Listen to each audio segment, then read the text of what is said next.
दास्तां है हिंदी सिनेमा की एक ऐसी बेहद खूबसूरत, हद से ज्यादा शर्मीली और निहायत ही भोली अदाकारा की, जिसने हिंदी सिनेमा में भारतीय संस्कृति और खूबसूरती को चार चांद लगाए कि आज भी उन्हें इस बात के लिए याद किया जाता है।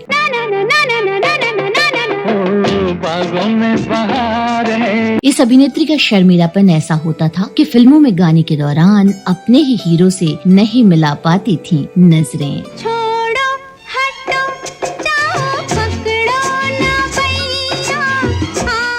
एक ऐसी अभिनेत्री जिसकी सादगी और प्यारी अदा की वजह से उन्हें हर कोई करता था बेहद प्यार, बेहद सम्मान, और उस दौर की हर एक्टर और एक्ट्रेस उनके शानदार अभिनय की वजह से इन्हें अपनी फिल्म में बनाना चाहते थे अपनी लाडली बहन। नहीं मैं नहीं देख सकता तुझे रोते हुए, नहीं मैं। एक ऐसी दिग्गज अदाकारा जिसका फिल्म में साइड रोल होने के बावजूद भी होते थे मुख्य अभिनेत्री से ज्यादा शॉट्स और डायलॉग्स, और अपनी दमदार एक्टिंग के दम पर कर लेती थीं कई अवार्ड्स अपने नाम। तुम्हें छोड़ के हम चले, हमें छोड़ के हम चले।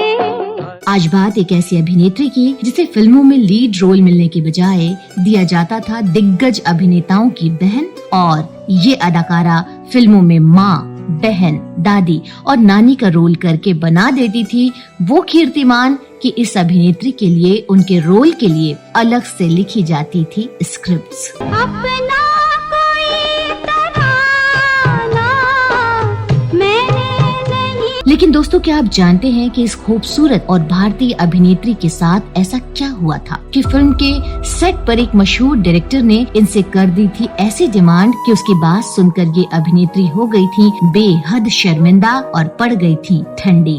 मैं समझी नहीं। मुझसे जबान मत लाओ। मेरे एहसानों को यही बदला है क्या? जो कुछ भी होगा मेरी मर्जी से और मेरी खुशी के लिए होगा, समझी?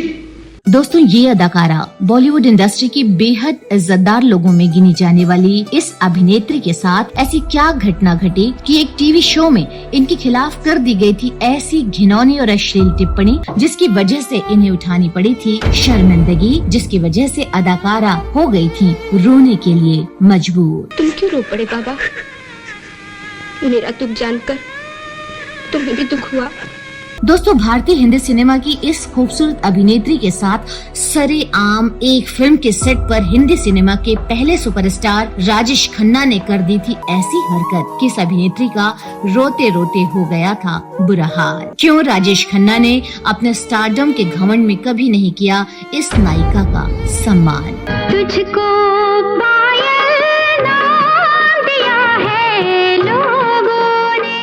दोस्तों, और क्या आप ये भी जानते हैं कि इस अभिनेत्री के सजने संवरने को लेकर मशहूर हिंदी गीतकार गुलजार ने कर दी थी इस नायिका की ऐसी बेइज्जती कि इस एक्ट्रेस ने हताश होकर बिगाड़ ली थी अपनी सूरत और अपमानित होकर छोड़कर चली गई थी फिल्म के सेट से। तुम्हें अपनी बेटी समझता हूँ ना? तुम्हारा दर्द मेरा अपना दर्द है बेटी। बताएंगे और भी बहुत कुछ इस अदाकारा के बारे में जिसे जानकर आप सभी को होगी बड़ी हैरानी। तो हिंदी सिनेमा का पूरा कड़वा सच जानने के लिए आप बने रहिए हमारे साथ इस वीडियो के अंत तक। सुनो ना, सुन सुन कसम से, लागू तेरे कदम से। नमस्कार, आदाब, आभार। बॉलीवुड नोवेल के इस खास एपिसोड में आप सभी का स्वागत है। आज हम बात कर रहे हैं ब्लैक एंड व्हाइट के जमाने से लेकर आज के OTT प्लेटफॉर्म तक अलग अलग किरदार में अपनी चमक बिखेरने वाली एक ऐसी अभिनेत्री जो फिल्मी पर्दे पर जब भी नजर आती तो लोगों को घर परिवार खुशबू आने लगती, जिसकी एक्टिंग और पहनावे में वो सादगी झलकती जिसे देखकर लोग उन्हें बेहद इज्जत देते, जिसके डायलॉग में ऐसी मिठास होती जिसे सुनकर लोगों को सुकून आ जाता था। जी हाँ, हम बात कर रहे हैं बॉलीवुड की दिग्गज अभिनेत्री, माँ, बहन और दादी के किरदार से हिंदी सिनेमा की नींव को मजबूत करने वाली फरीदा जलाल की। मुझे तुम याद आए, मुझे तुम। कौन थी फरीदा जलाल, जो बनना तो चाहती थी फिल्म की एक्ट्रेस, लेकिन शर्म इतनी कि अपने हीरो से नजरें नहीं मिला पाती थी। बेहद शर्मीली ये अदाकारा आखिर किस हीरो पर हार बैठी थी अपना दिल, सब कुछ जानेंगे। लेकिन उससे पहले जानेंगे इनकी पढ़ाई, लिखाई, परिवार और शुरुआती जिंदगी के बारे में।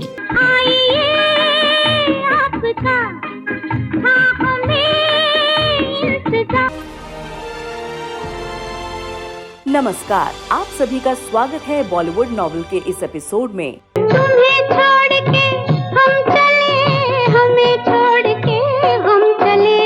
फरीदा जलाल का जन्म 14 मार्च 1949 को नई दिल्ली में हुआ था। यूँ तो फरीदा जलाल ने रियल लाइफ में एक प्यारी सी माँ बनकर दर्शकों का खूब प्यार बटोरा, लेकिन असल जिंदगी में वो हमेशा माँ बाप के प्यार को तरसती रही। फरीदा जलाल जब महज 2 साल की थी तब इनके माता पिता का तलाक हो गया। विवाद इतना बढ़ा कि इनकी व इनके भाई की कस्टडी के लिए माता पिता कोर्ट का सहारा लेना चाहते थे। जब ये फैसला दिया गया कि बच्चों को फिलहाल बोर्डिंग स्कूल भेजा जाएगा और जब उनकी पढ़ाई खत्म हो जाए तो उन्हें उनकी मां के हवाले कर दिया जाएगा। जैसा कोर्ट का फैसला था उसी मुताबिक फरीदा और उनके भाई खालिद को पंचगनी स्थित सेंट जोसेफ कॉन्वेंट स्कूल भेज दिया गया। यहीं से उन्होंने अपनी शुरुआती पढ़ाई लिखाई की। फरीदा जलाल का असली नाम फरीदा शमी है। फिल्मों में आने के बाद उन्होंने अपने नाम को बदलकर फरीदा जलाल रख लिया। फरीदा जलाल शुरुआत से ही बहुत भोली और चंचल मिजाज की थीं। उन्हें डांस करना बहुत पसंद था। स्कूल के दिनों में ये मौका मिलते ही डांस करने का चांस नहीं गंवाती थीं। स्कूल में ही मशहूर हिंदी सिनेमा एक्ट्रेस शशिकला की बेटी शैलजा इनकी क्लासमेट थी, जिससे इनकी गहरी दोस्ती भी थी। स्कूल में जब भी कोई फंक्शन होता, उसमें नाटक होता, तो फरीदा उसमें अभिनय करने का मौका नहीं छोड़ती थी। हालांकि उन्हें अक्सर नाटकों में छोटे मोटे किरदार ही दिए जाते थे। डांस और इन छोटे मोटे किरदारों से ही फरीदा जलाल की एक्टिंग की शुरुआत हो गई थी। फरीदा जलाल को एक्टिंग रास तो आ रही थी, लेकिन उन्हें कुछ अता पता नहीं था कि वो अपने करियर को कब और किस दिशा में लेकर जाएंगी, क्योंकि उन्हें आगे क्या करना है और कैसे उन्हें फिल्मों में काम मिलेगा, इस सवाल का जवाब उनके पास नहीं था। हालांकि उनके अंदर एक्टिंग करने का जज्बा जरूर था, लेकिन कहते हैं ना कि जब किसी चीज को दिल से मांगो तो वो चीज कहीं न कहीं से मिल ही जाती है। फरीदा जलाल के सामने भी ऐसा ही मौका टैलेंट हंट के रूप में सामने आया। ये बात है 1965 की, जब यूनाइटेड फिल्म प्रोड्यूसर्स और फिल्म फेयर ने मिलकर एक टैलेंट हंट आयोजित किया था। इसमें देश के अलग अलग हिस्सों से कुल 10,000 लोगों ने हिस्सा लिया था। इस टैलेंट हंट को बिमल रॉय, BR चोपड़ा, नासिर हुसैन, GP सिप्पी, ओम प्रकाश मेहरा और शक्ति सामंत जैसे उस वक्त के दिग्गज फिल्म मेकर्स जज कर रहे थे। जब ये हंट लास्ट राउंड तक पहुंचा तो काट छांट कर कुल 8 प्रतिभागी ही बचे थे। इन 8 लोगों में सुभाष घई, धीरज कुमार, राजेश खन्ना, विनोद मेहरा और फरीदा जलाल जैसे लोग शामिल थे। और इन 8 लोगों में जो फाइनलिस्ट बने वो 2 नाम थे, फरीदा जलाल और राजेश खन्ना। टैलेंट हंट में विजेता बनने से पहले फरीदा जलाल जजों के सामने इंटरव्यू भी देना था। जब फरीदा जलाल इंटरव्यू के लिए उन 12 जजों के पैनल के सामने गई तो वो काफी नर्वस थीं। जजों के पैनल ने फरीदा से पूछा कि क्या तुमने कभी किसी नाटक में काम किया है। पहला सवाल सुनकर उन्होंने हाँ में इशारा किया और कहा कि मैंने अली बाबा 40 चोर नाटक में काम किया था। फरीदा के इस जवाब पर जजों का पैनल काफी खुश हुआ। जजों ने फरीदा से पूछा कि क्या तुमने अली बाबा 40 चोर में मर्जीना का रोल निभाया था। फरीदा जलाल ने इस सवाल का जवाब बड़े ही मासूमियत से देते हुए कहा कि मैंने मर्जीना का रोल नहीं किया था, मैं तो 40 चोरों में से एक बनी थी। फरीदा जलाल की ये बात सुनकर पैनल के सभी 12 जज ठहाके लगाकर जोर जोर से हंस पड़े। जजों को फरीदा की मासूमियत बेहद पसंद आई थी। फरीदा जलाल से प्रभावित होने वाले जजों में एक नाम शामिल था डायरेक्टर A सलाम का, और उन्होंने फरीदा के अंदर चुप उस कलाकार को देख लिया था। लिहाजा उन्होंने फरीदा को अपनी फिल्म तकदीर के लिए साइन कर लिया।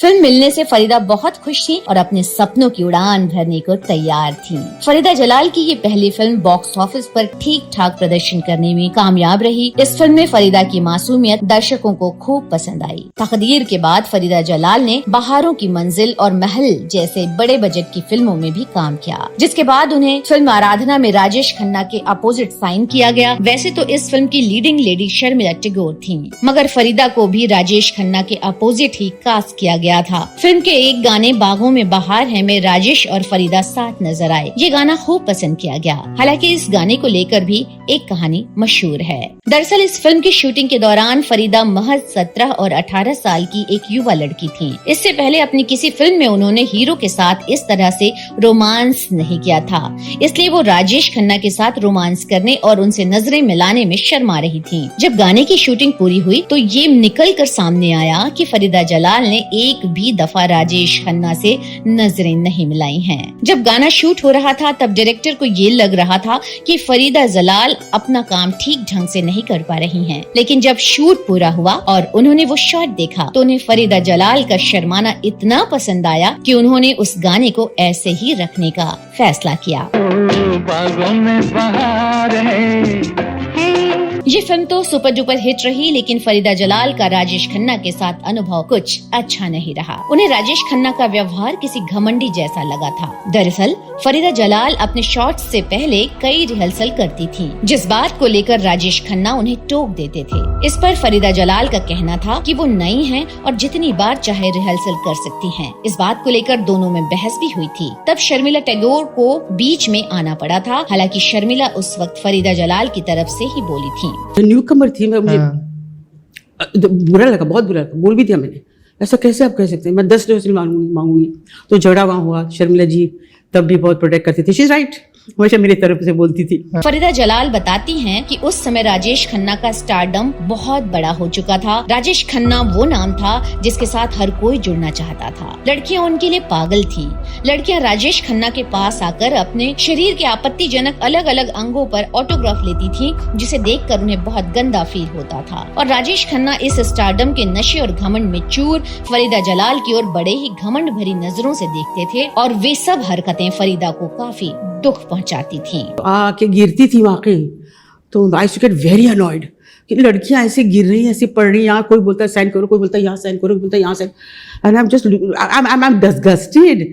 आराधना के बाद फरीदा जलाल जॉय मुखर्जी की एक्शन फिल्म पुरस्कार में नजर आईं, लेकिन दुर्भाग्यवश ये फिल्म फ्लॉप हो गई। इसके बाद आई फिल्म नया रास्ता, लेकिन उसमें फरीदा जलाल के रोल को जनता ने कुछ खास नोटिस नहीं किया। फरीदा जलाल की लगातार 2 फिल्में कुछ खास नहीं कर सकी थी। ऐसे में उन्हें अपने भविष्य की चिंता सताने लगी थी। लेकिन तभी कुछ ऐसा हुआ जैसे मानो उनकी मन की मुराद पूरी हो गई हो। फरीदा जलाल को फिल्म गोपी में काम करने का ऑफर आया, जिसमें लीड एक्टर दिलीप कुमार थे, जो कि उन दिनों अपने करियर की पीक पर थे। ये ऑफर ऐसा था मानो उन्हें रेगिस्तान में पानी मिल गया हो। हालांकि एक बात थी जिसको लेकर चिंता थी। इस फिल्म में फरीदा जलाल को लीड एक्ट्रेस के बजाय दिलीप कुमार की बहन का किरदार निभाना था। ये एक ऐसा समय था जो उनके करियर को गलत दिशा में ले जा सकता था। लोगों ने फरीदा को सलाह दी कि करियर की शुरुआत में दिलीप कुमार जैसे बड़े स्टार की बहन बनने का तुम्हारा ये फैसला भारी पड़ सकता है। लेकिन फरीदा जलाल ठहरी दिलीप कुमार की फैन। उन्होंने कहा, ग्रेटेस्ट दिलीप कुमार की किसी फिल्म की शूटिंग के दौरान अगर मुझे उनके आसपास रहकर उन्हें ऑब्जर्व करने का मौका मिलेगा तो मैं वो भी नहीं छोड़ूंगी।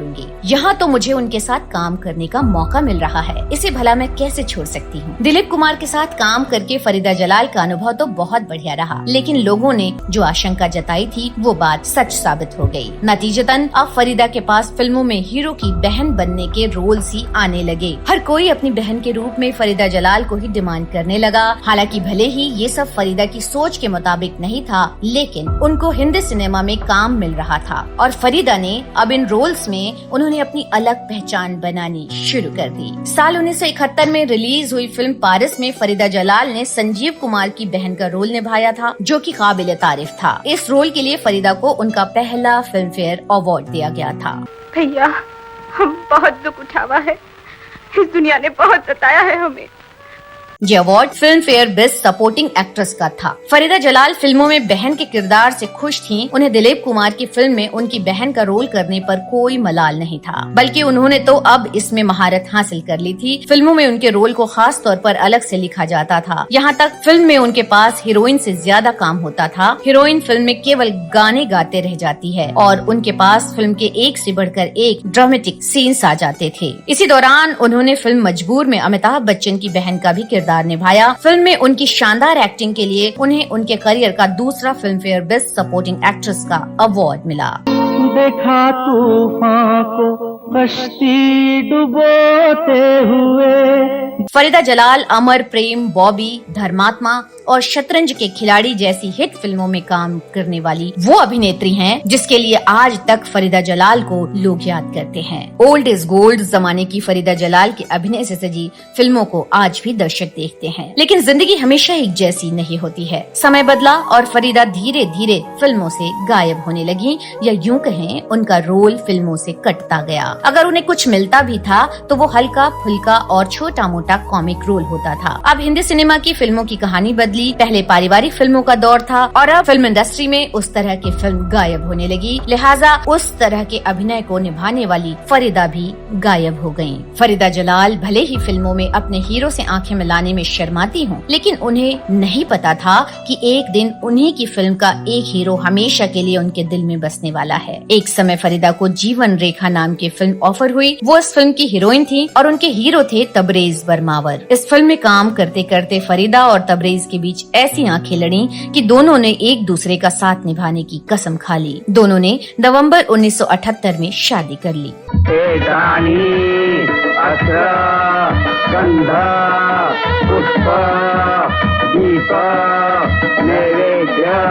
फरीदा जलाल को भले ही सच्चा प्यार मिल गया हो, लेकिन पहले से ही फिल्मों में तंगी और अब शादी के बाद उनके लिए फिल्मों का सूखा पड़ गया। रफ्तार से बदल रहे हिंदी सिनेमा में उन्होंने कुछ साल तो मुंबई में रुककर काम का इंतजार किया, लेकिन फरीदा को शादी के बाद किसी ने कोई काम ही नहीं दिया, जिसका नतीजा ये हुआ कि हताश और बेबस फरीदा अपने पति के साथ मुंबई शहर को छोड़कर बेंगलोर चली गयी। बेंगलोर में तबरेज की साबुन फैक्ट्री थी। कुछ समय बाद दोनों को एक बेटा पैदा हुआ। फरीदा उसमें व्यस्त हो गयी और अब फरीदा का फिल्मों से वास्ता खत्म सा हो गया। इस दौरान फरीदा जलाल तकरीबन 7 से 8 साल फिल्मों से दूर रहीं। हालांकि उन्होंने घर जमाई नाम के एक टीवी शो में काम किया था। जब फरीदा जलाल मुंबई की चकाचौंध से दूर आकर अपनी फैमिली के साथ खुश थीं, तभी उन्हें एक बार फिर फिल्म हिना ऑफर हुई। फरीदा इतना समय हिंदी सिनेमा से दूर रहीं, लोग उनको भूल गए थे, लेकिन फरीदा तो फरीदा थी। उन्होंने इस फिल्म को स्वीकार किया और हिना फिल्म फरीदा जलाल की कमबैक फिल्म बनी। इस फिल्म में फरीदा ने शानदार अभिनय किया और एक बार फिर से इसके लिए बेस्ट सपोर्टिंग एक्ट्रेस का अवार्ड उन्हें मिला।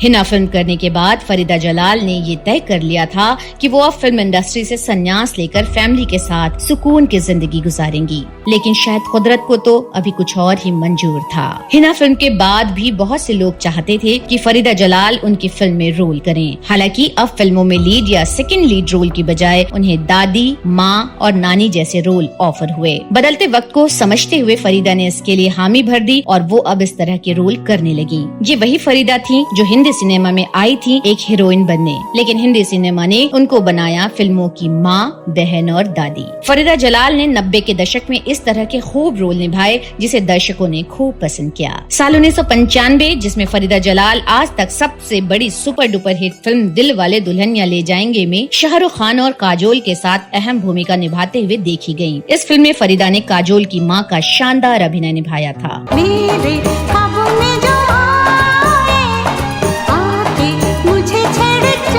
इसके बाद सन 1997 में आई दिल तो पागल है और 2001 में आई फिल्म कभी खुशी कभी गम। Oh, hello, sugar. Would you like some tea? Yes, with a drop of lemon in it. Oh, and something to go with it? Some cookies, please. Cookies! Lovely! ऐसी फिल्मों में दमदार अभिनय निभाते हुए फरीदा देखी गयीं, लेकिन इन फिल्मों के बाद फरीदा जलाल फिल्मों से दूर हो गयीं। हालांकि 2012 में करण जौहर के डायरेक्शन में बनी film students of the year में फरीदा जलाल नजर आई थी। 2016 में यशराज फिल्म्स ने भी उन्हें अपनी शॉर्ट फिल्म लव शॉर्ट्स में कास्ट किया। अब चूंकि फरीदा के पास इतनी फिल्में नहीं थी, इसलिए उन्होंने इंडस्ट्री में बने रहने के लिए टीवी शो में काम करना शुरू कर दिया। बालिका वधू, शरारत और जिनी और जूजू समेत तमाम टीवी शोज में काम किया। खासकर शरारत में उनके नानी के किरदार को खूब वाहवाही मिली थी।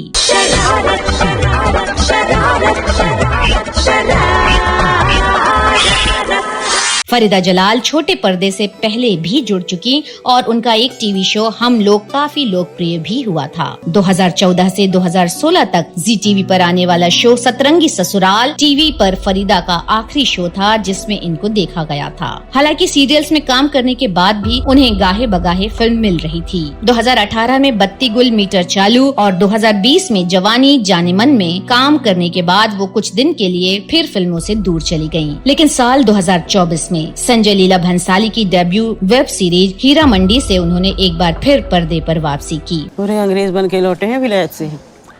अब हमें इन्हें हिंदुस्तानी जुबान और रिवायतें दोबारा सिखानी पड़ेंगी। तो सिखा दीजिए।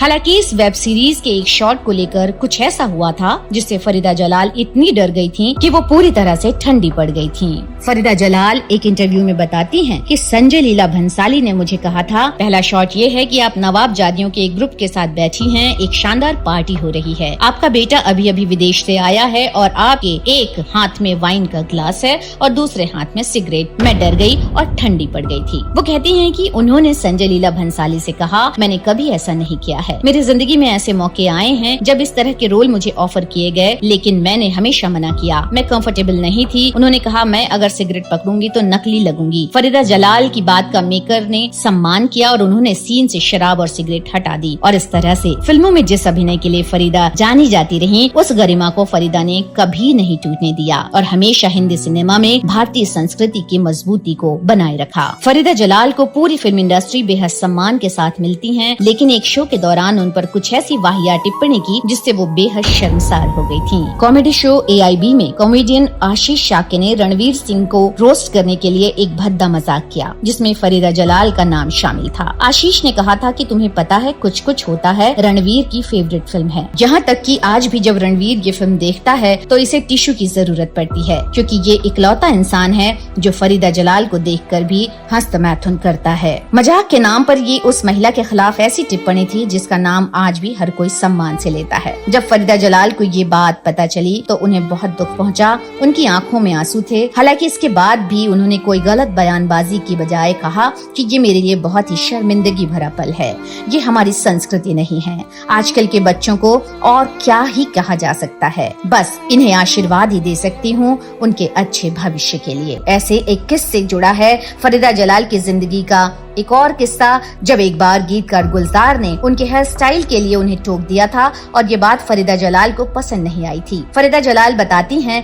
कि साल 1975 में आई फिल्म खुशबू में उनका नाम मुन्नी था और इस फिल्म में हेमा मालिनी और जितेंद्र लीड एक्टर्स थे। उन्होंने बताया था कि वो फिल्म के सेट पर बढ़िया से हेयर स्टाइल बनाकर पहुंची थी, लेकिन गुलजार ने उन्हें टोका और नसीहत दे डाली थी। उन्होंने कहा कि अगर आप फिल्म की हीरोइन से ज्यादा खूबसूरत दिखेंगी तो मैं हेमा जी को क्या बोलूंगा। फरीदा ये अलग रोल है, जाओ ये विग हटाओ और चोटी बना के आओ, आपको चोटी लगानी है सीधी सीधी। गुलजार साहब की इस बात से फरीदा काफी नाराज हो गई थी, मगर उन्होंने गुलजार की बात मानी और वो चोटी बनाकर आ गयी। इसके बाद गुलजार ने उनसे कहा था कि उन्हें अपना काम दिखाना है, जिसके लिए ये सब जरूरी नहीं। फरीदा जलाल ने 50 साल से लंबे अपने फिल्मी करियर में 200 से अधिक फिल्मों में काम किया, जिसमें ज्यादातर उन्होंने बहन, माँ और दादी का किरदार निभाया। इस दौरान उन्हें काफी उतार चढ़ाव देखने को मिला। फरीदा को जिंदगी में वो दुख भी मिले जिसमें उन्होंने अपने पति की मौत को भी देखा, तो कभी फिल्म निर्माताओं और अभिनेताओं और गीतकारों की बेरुखी को भी अंदर तक झेला था। लेकिन हर मुसीबत से लड़ते हुए हर बार फरीदा जलाल ने बेहतर कमबैक किया। इसी हिंदी सिनेमा में कई बार तो फरीदा जलाल की मौत की अफवाह भी फैलाई गई और मौत की खबर भी ऐसी आग की तरह फैली जिसके बाद उन्हें खुद सामने आकर इस बात का खंडन करना पड़ा और अपने जीवित होने को लेकर सारी अफवाहों को उन्होंने दूर भी किया।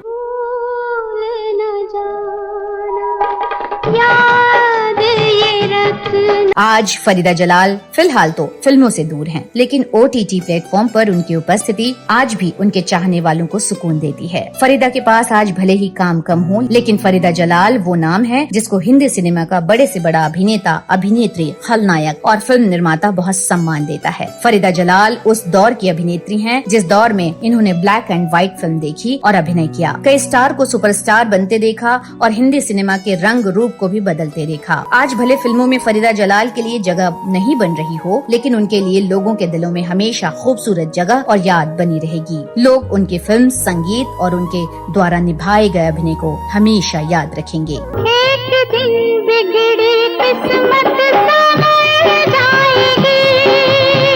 दोस्तों, ये थी बॉलीवुड में सबके दिलों पर राज करने वाली बेहद शालीन, सुशील और हंसमुख अभिनेत्री फरीदा जलाल की कहानी, जिन्होंने अपनी जिंदगी बॉलीवुड के नाम कर दी और हमेशा कोशिश की कि वो जब भी अपने परिवार के साथ बैठकर कोई फिल्म देखें तो उन्हें शर्मिंदगी का सामना न करना पड़े। हमेशा लोग उनके अभिनय को पूरे परिवार के साथ देखते रहेंगे। फरीदा जलाल के शानदार और दमदार फिल्मी सफर को पूरी दुनिया हमेशा सलाम करती रहेगी। युग बदलेगा, समय बदलेगा, ये काम करने वाले लोग बदलेंगे, लेकिन फरीदा हमेशा चमकता सितारा रहेंगी। बॉलीवुड नॉवेल की पूरी टीम हम सब की चहेती फरीदा जलाल को ढेर सारी शुभकामनाएं देती हैं और उम्मीद करती हैं कि आने वाले समय में वो हम सबको ऐसे ही अभिनय से खुशी देती रहेंगी। दोस्तों, आप फरीदा जलाल के बारे में क्या सोचते हैं और इनका नाम आते ही आपके जहन में कौन सी फिल्म याद आती है, हमें कमेंट करके जरूर बताएं। दोस्तों, अगर फरीदा जलाल की जीवनी बताते हुए हमसे कोई भी गलती हो गई हो या कोई बात रह गई हो, उसके लिए मुझे और मेरी टीम को माफ करने की कृपा करें। बहुत ही जल्दी ऐसी ही हिंदी सिनेमा की किसी महान हस्ती की जीवनी को लेकर आपके सामने हाजिर होंगी। तो तब तक के लिए आप अपना और अपने परिवार का ख्याल रखें और बॉलीवुड नोवेल चैनल के परिवार से जुड़ने के लिए चैनल को लाइक, सब्सक्राइब करना ना भूलें। धन्यवाद। नहीं, मैं नहीं देख सकता तुझे